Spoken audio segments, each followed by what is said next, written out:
Hey, this is Antonio. Welcome back to my channel. And who's ready for some fighting words? In this video, I want to do a pretty quick video. Basically, so we had the weigh-in with Gervonta Tank Davis and Hector Garcia. Both of them look good. They look fit.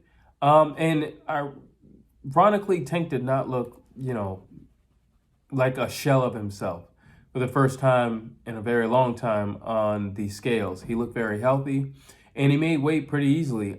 It was even mentioned, and it's right. He normally has it, getting that scale like twice. He didn't have to do that. He did a one take and he looked really good. He looked healthy. He did not look drained at all. Same thing with Hector Garcia. Neither one of them looked drained. Hector Garcia actually looked like he could lose a few more, so he could go down or go up if he wanted to. But both guys look good. They look healthy.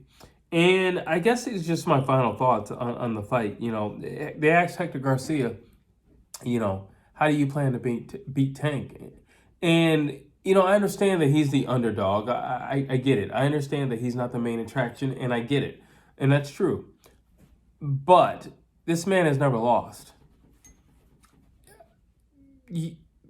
What are you telling a man that's never lost? What are you telling a man that's had like over 300 fights, who's never lost? So it's just, I get it. You're the underdog. I get it. He's the fan favorite. I get it. He's the popular guy. I get it.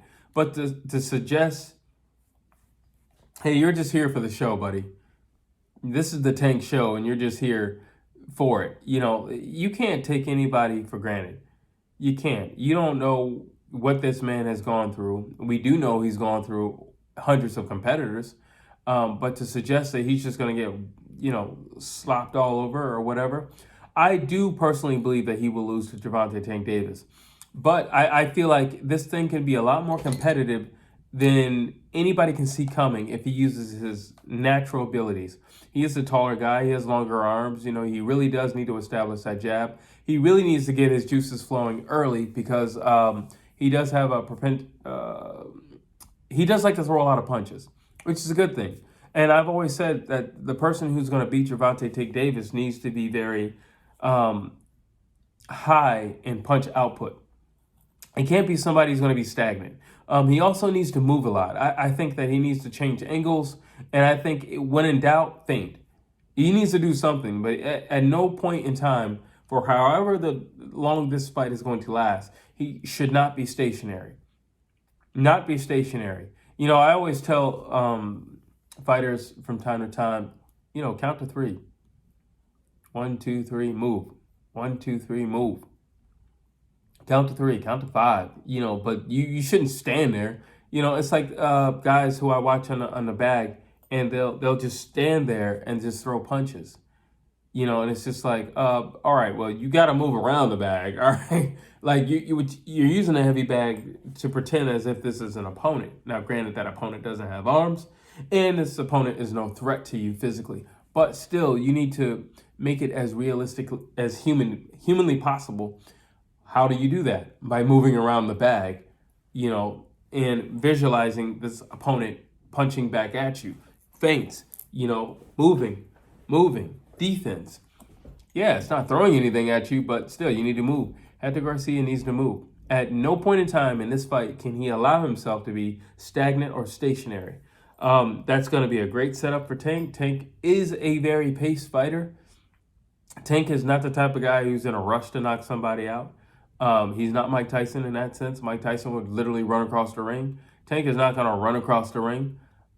He takes his time. And this new Tank that we're seeing post the Tank from fighting Rolly Romero is a very patient guy. He knows that he has dynamite in both hands.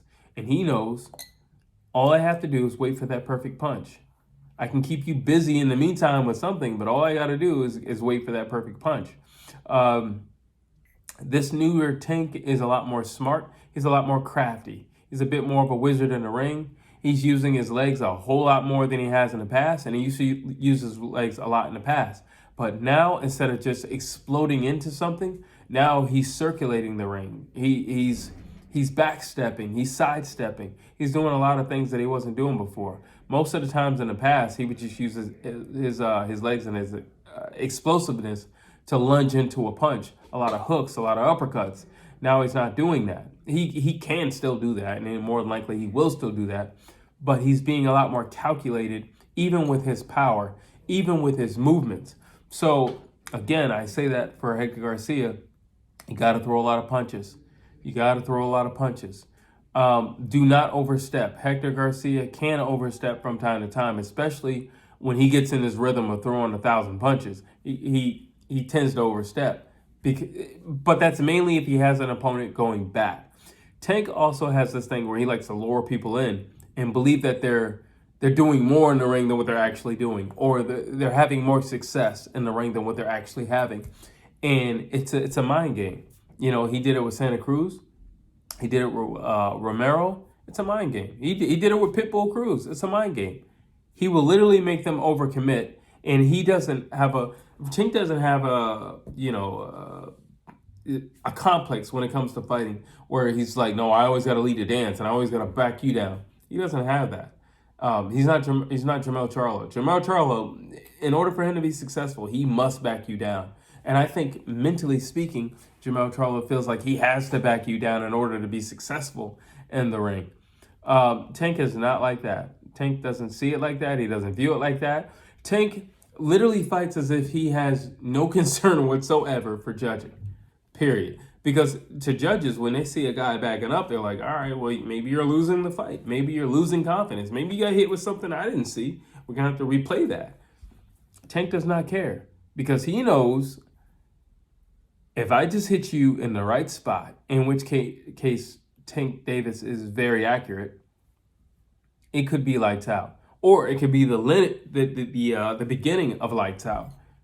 All I got to do is place this thing properly and put one here, maybe 3 in this round, maybe 2 in that round, and probably by round 6, 7, this dude's ready to go. You know, so that would just be my thing for Hector Garcia. Also, keep believing in yourself, and I like his confidence. I like that he understands and he knows him and his corner are only people there for him. And I like that when a guy's facing, I guess, the more popular fighter, when they're not allowed, when they don't allow themselves to be swayed by anything else. You know, the populace. Like, you know, there's people, say, oh, Tank's gonna kill him. All right, but he is undefeated. He's undefeated. So I mean, yeah, we could say that in theory, because he's undefeated.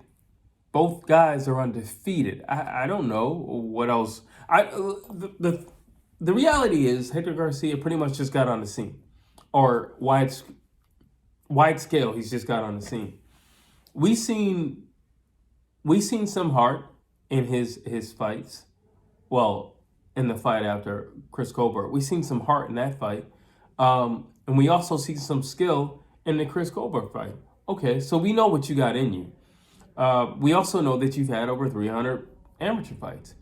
All right, so we know that you're dedicated, and we know that you've seen a lot. We know that you're a true veteran of the sport. We know that.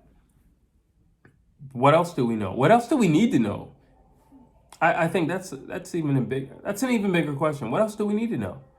What is it going to take for you to beat Tank? I think Tank is the more natural fighter. He's definitely the more heavy-handed fighter. I think he's the faster fighter. I think he's the more creative fighter. I think he isn't the type of fighter who can only fight in one tempo, who can fight at one speed, who can fight at one range. I think Tank can fight in a telephone booth, but I also think Tank is very comfortable, even at his size, with his shorter arms, typically to his opponents, fighting at range. Why? Because he's explosive, and he knows that he can get in really quick. Also, Tank's ability to take punishment, to give punishment. So that's another thing we're gonna have to see about Hector Garcia, that we're not really sure about what he can truly take from a real power puncher, but we're going to find out. I said it before on my fight breakdown that I believe that Gervonta Tank Davis is gonna win. I do think he's gonna win, and I think that he's gonna win for a lot of reasons. I think he's just the naturally more gifted fighter. I think he's also, like I just said, he's faster, he's stronger, he's really durable. So whoever beats Tank, whether it be now or in the future, that person's going to have to really put it on him. That person's going to have to go to deep waters. That person's going to have a dogfight. Whoever gives Gervonta Tank Davis his first loss is going to have a Rocky Balboa type fight, just because of his propensity to take pain, his ability to take pain, his okay with it mentality if he has to take pain, just so he can give you something back. Yeah, I think whoever gives him his first loss is going to have a Rocky Balboa type fight. And I think that's an individual who is going to welcome a dogfight. That's what I think. I don't think it's going to be some slick person. Yeah,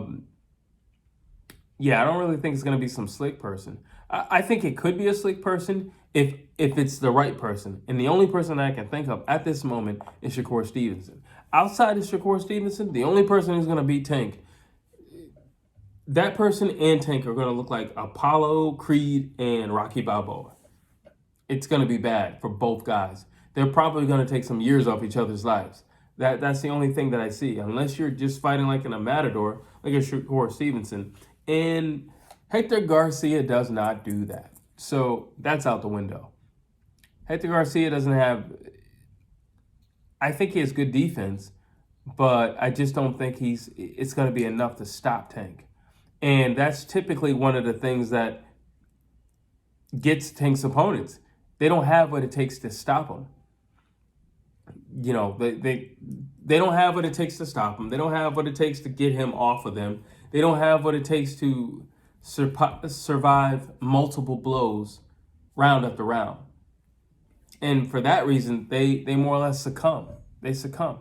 So I just don't see Hector Garcia getting this done. I've already said in my fight breakdown that Gervonta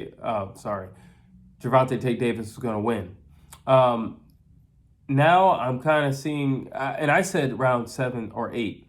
Now I believe it's round 6 or 7. I do. I think Tank is being very happy. And again, and I think that has to do with the fact that he's in the ring, or he's about to be in the ring. And it's like, I can release whatever tensions that I've had in past weeks.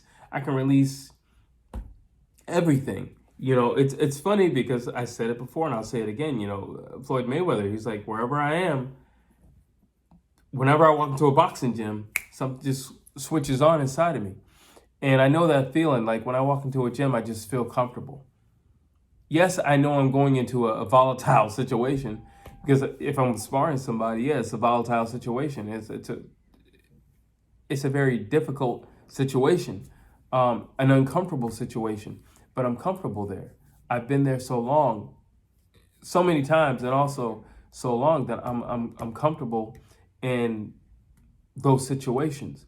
And I understand what he means. So I see Tank and his comfort at the weigh-in. I see his comfort at the last press conference, and he's being jovial and he's playing, and he's just getting the crowd riled up.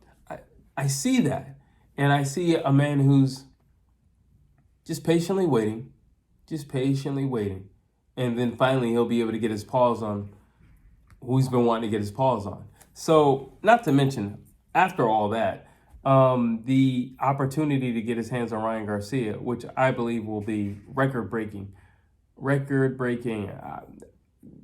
I'm not saying it's going to be up there with Deontay Wilder and Tyson Fury, but in terms of a spectacle, I think it could possibly be that. I truly do. These are two very popular guys, and that is a very intriguing fight from my point of view as somebody who loves boxing and likes to break down fights. It's a very interesting fight. So I could see that fight generating so much. But he has to get through Hector Garcia, in which case that's another reason why he has to do it. But on top of that, has to do it in a beautiful fashion. Because I want to set this fight Ryan Garcia, but I also want to make him sweat and have nightmares until we fight. So I need to brutally KO Hector Garcia. But that's how I see it. Drop your thoughts down below. You tell me how you see it. You tell me what round you think Hector Garcia or Gervonta Tank Davis will either win or lose. Drop your thoughts down below. As always, I would love to hear what you have to say. Please like, please share, please subscribe to the channel.